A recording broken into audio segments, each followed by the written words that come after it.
Oi, pessoal, tudo bem? Toda vez que a gente encerra um ano e inicia uma nova jornada, a gente tem que pensar em trazer algo novo para a nossa vida.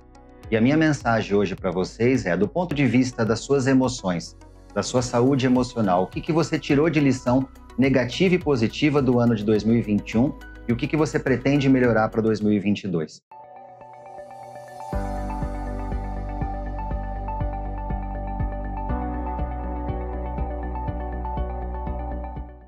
Eu peço a vocês que aquilo que você teve de lição negativa, você não traga novamente. Se você teve depressão e não tratou, você tem que buscar tratamento. Se você teve muitas crises de ansiedade e também não buscou ajuda, que isso não aconteça novamente. Se você se aproximou de uma síndrome de burnout, que é uma estafa mental total, você não pode deixar isso acontecer esse ano. Até porque a gente pensa que saúde mental está restrita ao cérebro, à parte neurológica, e isso não é verdade. Há uma repercussão em todo o nosso organismo. Alterações de pele, alterações digestivas, cardiovasculares, neurológicas, comportamentais. E aqui eu quero trazer para vocês algumas mensagens de como deveria ou poderia ser o nosso comportamento emocional em 2022. Primeira coisa, você tem que buscar um autocontrole maior nas suas atividades diárias. O que é autocontrole? É você ser uma pessoa fria, insensível? Logicamente que não. Mas é você ser uma pessoa com mais paciência, mais resiliência e mais tolerância. Você tem que saber lidar melhor com os problemas. Se for necessário ajuda de profissionais, terapias, busque essa ajuda. Se for necessário, em alguns casos, terapia medicamentosa, não tenha vergonha de buscar essa ajuda.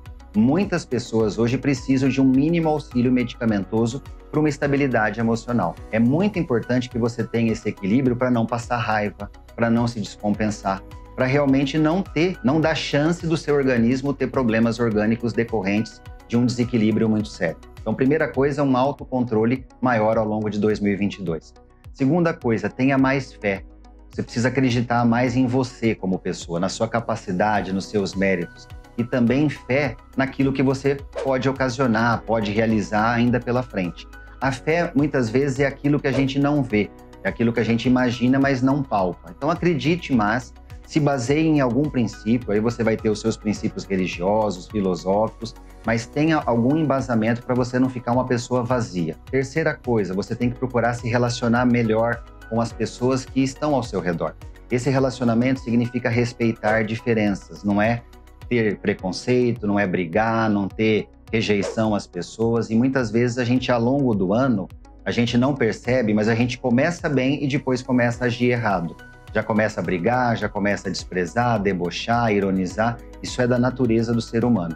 E isso faz mal à saúde, por isso que eu estou pontuando muito essas questões. E o quarto e último ponto, em termos de comportamento emocional, é uma palavra muito fantástica chamada equilíbrio. Da mesma forma que uma estrutura de uma construção precisa ter muito bem calculado o tamanho, o peso das estruturas para não ceder, você tem que pesar isso em relação ao seu corpo e à sua mente. Será que você não está exagerando numa etapa da sua vida ou numa atividade em detrimento de outras? Você não está abandonando a família em prol do trabalho? Será que isso é saudável ao longo de todo o tempo desse ano de 2022?